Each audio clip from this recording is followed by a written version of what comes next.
are talking about colic this morning. I'm Dr. Jess, this is Dr. Abby. Hi.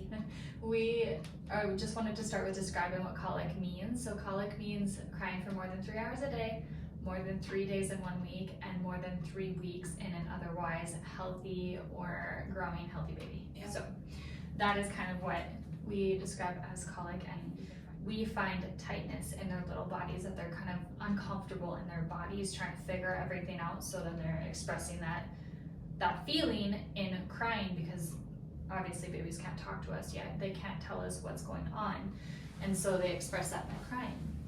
So when it comes to colic in the office here, we typically focus on the digestive system, reflux issues. We focus on general tightness overall in their bodies. And so some techniques that you can do at home is, we'll start with the constipation piece. So if they are constipated or any digestion issues going on down here, they can be really uncomfortable on their tummies. They can be uncomfortable laying on their backs. They just want to be curled up into that position and just kind of like not let that area go. And they could be holding their poop for several days. So obviously super unhealthy. I don't know about you, but I would want to, if I was holding my poop for 7 days, that would That's not it. So by starting with your babe flat on their back, so the colon runs from their right side to their left side. So ascending colon, yep. Transverse colon, and then descending colon on that one side. I just want to make sure that I got my words correct. Poop shoots on that left side, so we always want to end on that left side. So starting with your babe face up, you're going to take 2 fingers starting on that right side, and you're just going to do little circles in that area, coming all the way up to that ascending colon right at the top of the ribs. Right at the bottom of the ribs, you'll feel them there, and then you're going to come across as well. You can use decent pressure on your babe all the way to the other side on that left side, and then you're going to work your way down onto that left side towards that poop chute. So yeah, it's like kind of making like an inverted U was kind of how I like to like exactly think about it. If you research this at home, you'll find it as like an ILU massage. So sometimes we will do 3 swipes up using those circles, and then we'll come all the way across, which is that L, and then we'll do 3 times going into that U. So I love you massage if you want more information about that. Another one of our favorite techniques for constipation is the knee squeeze. So I like to take Babe's little legs, and starting on that right side, I want to squeeze in and squish, and into the middle and squish, and into that left side and squish, and repeating this about 3 different times. I think adding like that little vibration, not only one does it make it like a little bit more fun, but allows you to like move into it and allows it to just kind of move the tension, move the gas, move the poop, whatever is around, rather than just pressing into it. You're kind of giving it that little extra boost, I guess, is a good way to describe it. So if you've ever went out for a run in the morning and you have to go to the bathroom immediately, it's kind of like that same sensation. Like you get that little bit of stimulation going on and you're like, oh, I gotta go type of thing. Same thing when it comes to your babe. Any sort of vibration pressure into the pelvis area will help move that poop going. Let that poop shoot. Yeah. So yeah. Okay, as well as constipation, your babe might be having some reflux. And so I love the football hold for reflux positioning. And so taking babe on their left side, their little arm is just going to dangle down. You're going to reach underneath their left rib cage, and then you're just going to pull down, adding a little bit of pressure underneath the rib cage. Do this before feedings typically, because if you did after feedings, their belly's full and they might have more reflux. So trying to reduce that reflux, do it before feedings just to relax that little sphincter. Because when we're little babes, our sphincter is not 100% developed yet, so it can't really close tightly after we swallow. And so we just want to be able to relax that sphincter to be able to hold things down. Yeah. So, as well as tightness in your babe. So, one of our favorite techniques for colic is sometimes we'll find that lip and tongue tie in colicky babes, creating that tension throughout their bodies. Yeah.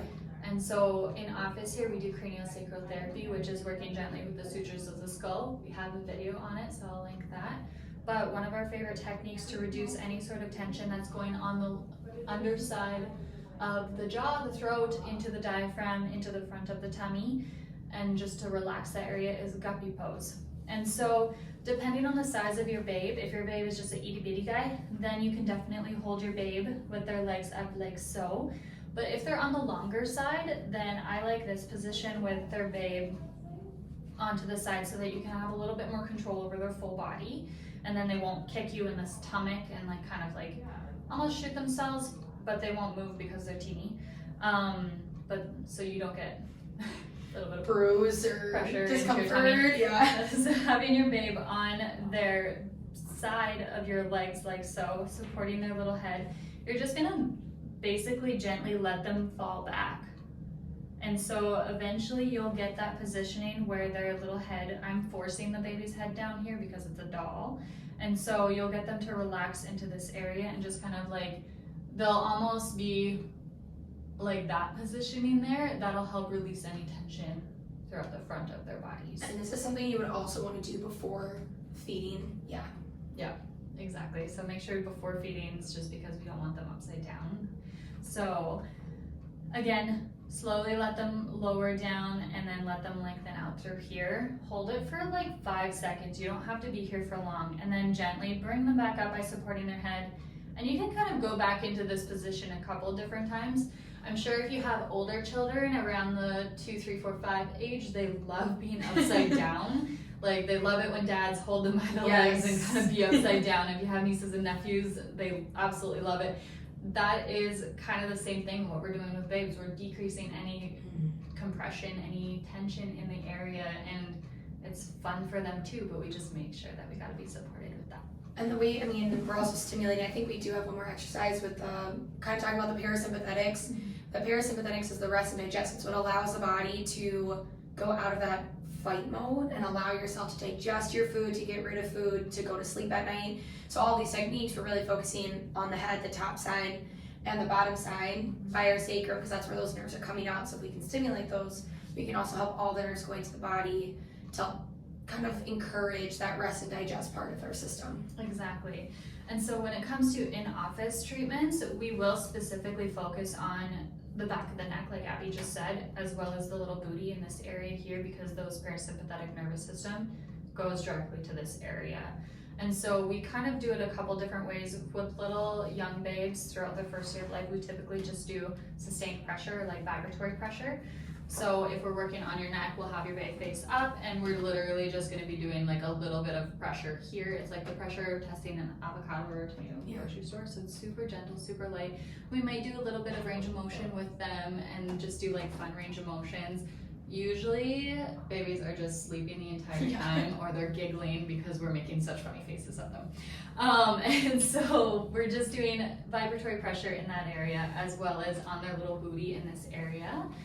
Typically when we're working on the booty, we have them face down and we're just grabbing their little pelvis and giving it a little jiggle and testing different ranges of motion where they're tense or tight in that area. So yeah, if you have any questions, please let us know, and then wait for next week for what we're talking about next.